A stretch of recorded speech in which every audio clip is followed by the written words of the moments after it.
Hello, welcome to a movement style Pilates standing warm-up sequence. In this sequence we're going to work with loosening and releasing the shoulders and the muscles around the shoulders and through the upper back. Then we're going to work on some shoulder stability and more mobility, rises, and then finally balancing using the shoulder mobility that we've worked on at the beginning of the sequence.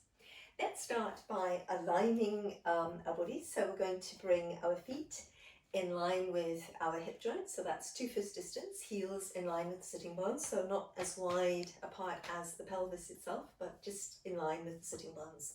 So heels to sitting bones, and then the weight heel to ball of foot, bringing the base of the big toe joint down, a little bit more weight to the instep, pad of the little toe down, and stretching through the toe joints right from the base of the toes towards the tips of the toes. Then we're going to draw up through the kneecaps, through the muscles in the fronts of the thighs, lifting up through the muscles in the backs of the legs, calves lifting, muscles through the backs of the thighs lifting right up into the gluteal muscles in the back of the hip. And then from there, keep the leg muscles strong around the knees and just allowing the knees to bend. So weight still even, heels to balls of feet.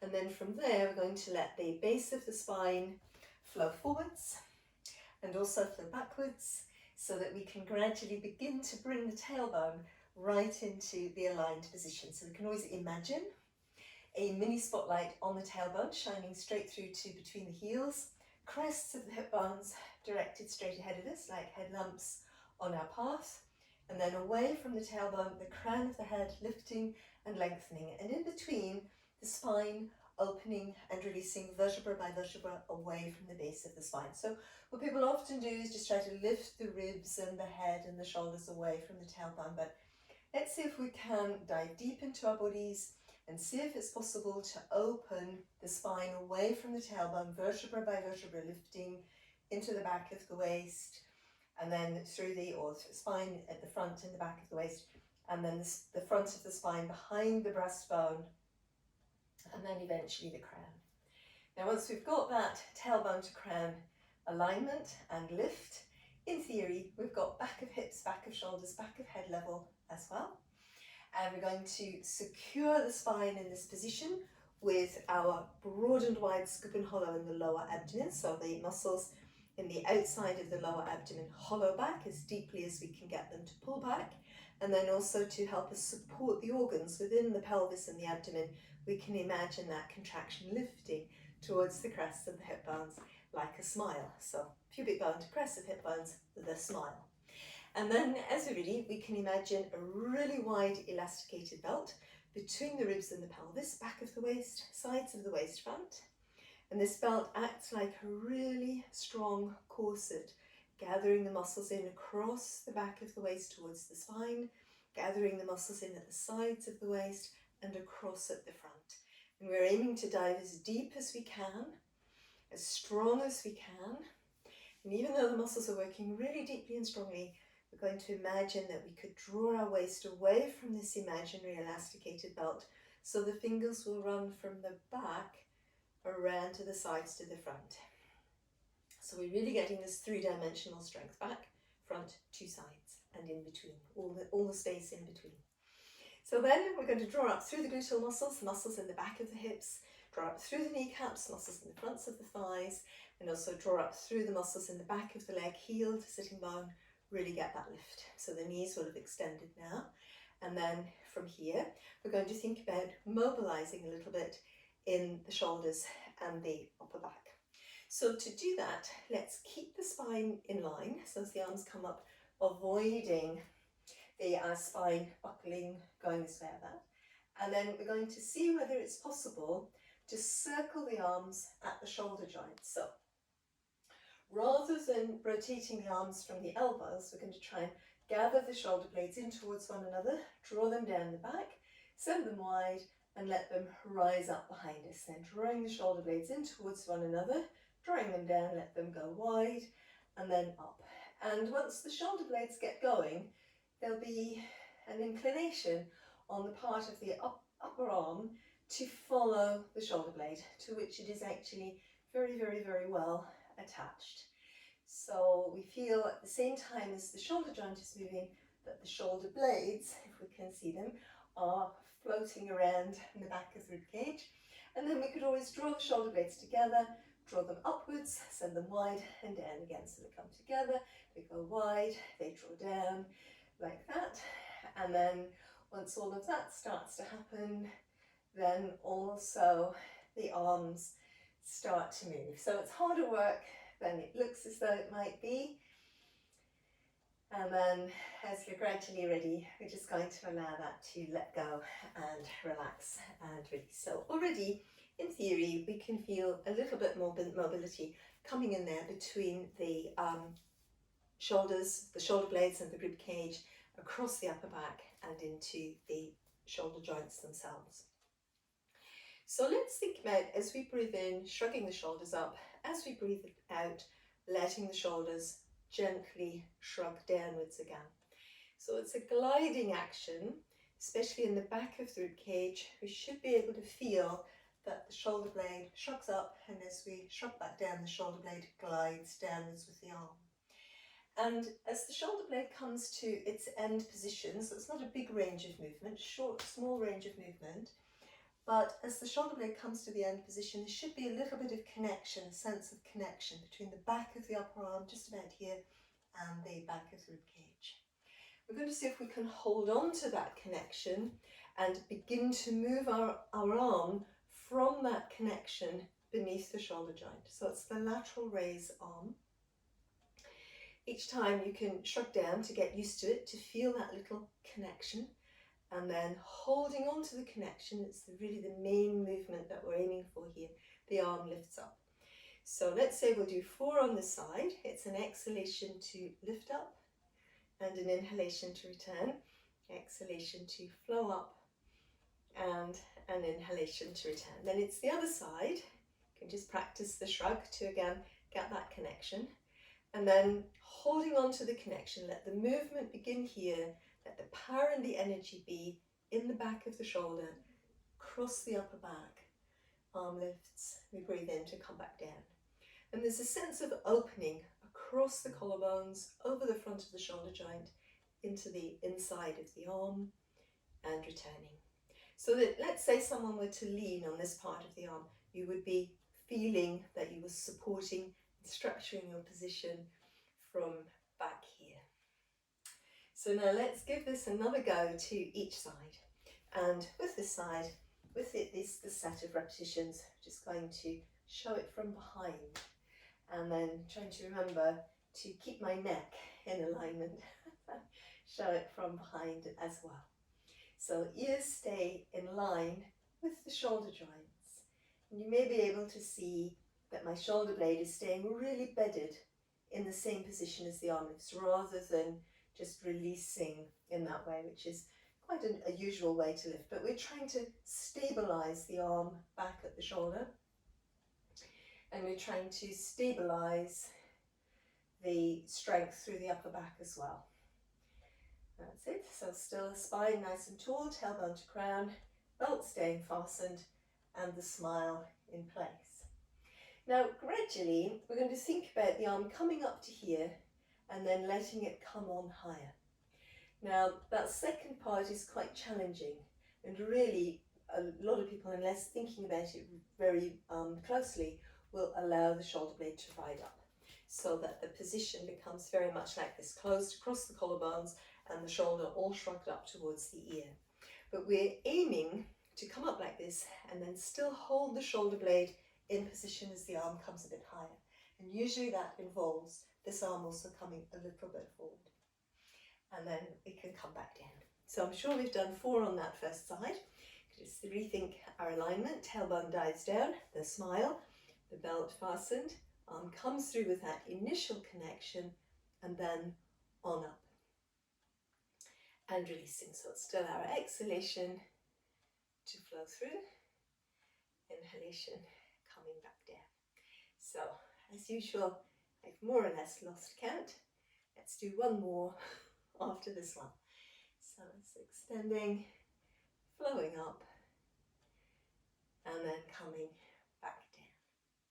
So let's give the upper body a rest from there, and we're going to work into the lower body. So this is where aiming to maintain the even distribution of weight through the soles of the feet. We're coming into this Pilates plie squat.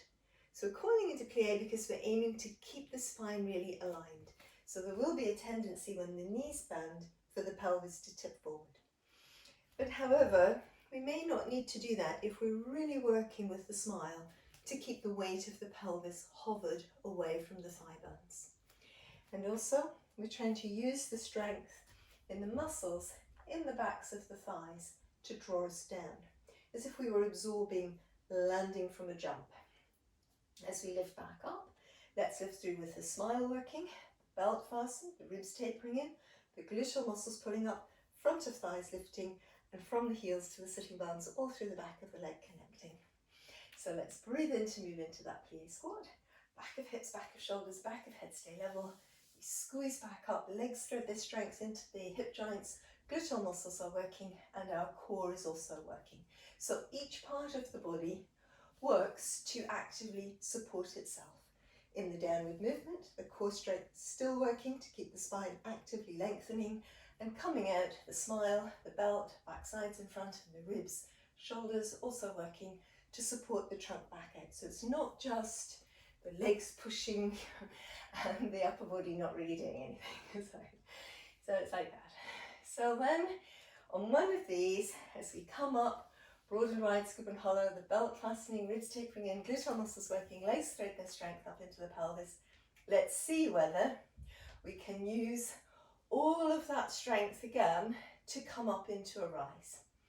So it's a little bit different how we need to distribute the work, a little bit different, but it's still the idea that the trunk actively lifts itself, the gluteal muscles are working to support the pelvis, and the leg strength is threading up into the hip joints. So again, we're avoiding a simple hyperextension at the ankle joint to push us up, which soon doesn't work. But instead, core works, the broad and wide scoop and hollow, the waist, the ribs, gluteal muscles pull up, legs thread up from the heel through the back of the leg into the hamstrings, then the gluteal muscles, drawing up through the kneecaps and the fronts of the thighs, and from the arch of the foot, lifting up, inside arch, inside knee, inside hip joint, lots of strength, plus the core muscles working. So now let's come down and stand tall. We're going to go back towards the arms, both arms coming up together this time, threading into the upper back strength. Arms going to come on above the head, so out breath here. Let's breathe in, stretch, breathe out, we're going to bring the hands onto the back of the head. Breathe in to shrug the shoulders up, breathe out to shrug the shoulders down, really draw the shoulder blades down the back. Breathing in, we lift up, and breathing out, we're just going to bring the arms back down again. So let's breathe in to prepare. Breathing out as you're ready, arms connect and flow on up. Breathing in, we lengthen. Breathing out, we bring the hands onto the back of the head. Breathing in, we shrug the shoulders. Breathing out, we shrug them down and really glide the shoulder blades down the back. Breathing in again, breathing out to come back down. So let's give that another 2 goes.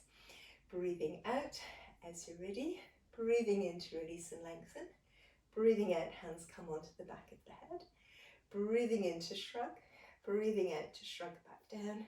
Breathing in to reach up, keeping the shoulder blades drawn down. And breathing out to come back down. Last time. Breathing out, arms flow through. Breathing in, we stretch. Breathing out, the hands come to the back of the head. Keep the head pressing back so the ears stay in line with the shoulder joints.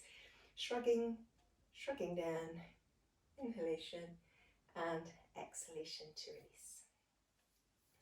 So we're going to see whether from here it's possible to come into a rise with the arms flowing with us at the same time and then flowing back down. So legs quite active, pelvis quite active, gluteal muscles working and then flowing back down. So each part of the body lifting itself and the upper back stability working to help us stay balanced in this position. So we keep the shoulder blades really bedded into the upper back, last 2 to help us balance. And then last one, Good. You can lower and then release the arms down. Good, well done. So it's not an easy practice. Coming back to the foot strength and combining the balance rise with the upper back strength will definitely gradually build in the coordination skills as well to be able to hold all of that. Now let's from there think about a little bit of a roll down. We can bring the feet into that 2 fist distance apart, and tailbone can move down, crown of the head move up. Our smile in the lower abdomen, the imaginary belt too tight and we squeeze away from it, ribs taper in with that, breastbone hugs back to the spine really, really tall. So then from here, as we breathe out, we can roll down the crown of the head, and each vertebra by vertebra, rolls up to come over. So the spine can roll forwards behind the breastbone. And at a certain point, most people ideally just let their knees soften a little bit so that the lower spine can actually roll and flow. Otherwise, the movement becomes a bit blocked. And then it could be that you're quite free and you can come through to the floor and breathe in and create neutral. Or it might be that you're just bringing the hands onto your thighs here, and then as you breathe in, letting your spine lengthen, tailbone to crown, back of hips, back of shoulders, back of head level. Then the weight swings, hip weight swings downwards and forwards. And we can imagine our tailbone again shining the mini spotlight between our heels.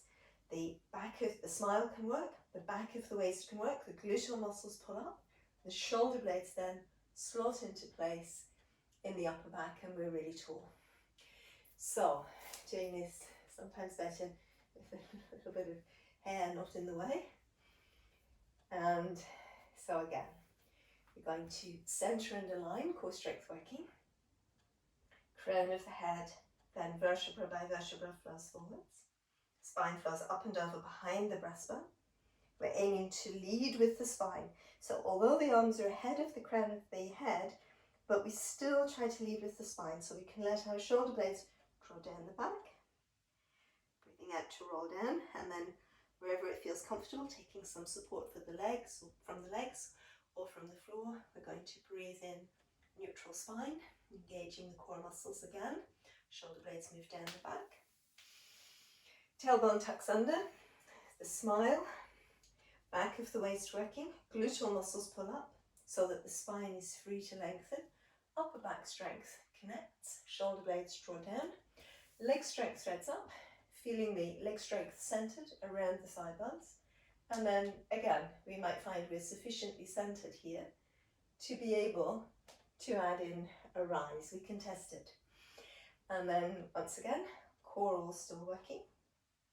We're going to roll down, collarbones open, shoulder blades still moving in the direction of our sitting bones. We roll through as far as feels comfortable, letting the knees soften. And then again, we can breathe in using our core strength to find neutral. So also in a full forward bend like this, it's the core strength that really works to help you find neutral. And then once again, we swing the hip weight downwards and forwards. Tailbone as quickly as it can directs to between our heels. The smile is working. The back of the waist gathers its strength in as each vertebra restacks. Low glutes, main glutes pull up. Arms reconnect into the upper back. Breastbone hugs back. Leg strength all centered. Wrapping in towards the thigh bones. Can come into the rise. And again, if we feel sufficiently centered, we can send the arms out in that lateral arm raised position. We can lower through our heels from here. Keep lifting tall as we breathe in. And then breathing out, the arms can come down. We're still lifting into the crown of the head. And we're in our final position, our neutral spine position, the body centered, lots of energy in our legs threading up into the pelvis. The body in many ways quite energized and ready to walk with poise, aplomb and dynamism. Thank you for watching. I hope you've enjoyed this short video. Do leave comments, it's always nice to hear from people. And if you haven't subscribed to the channel yet, please think about doing so. Thank you for watching. See you again soon on Movement Style.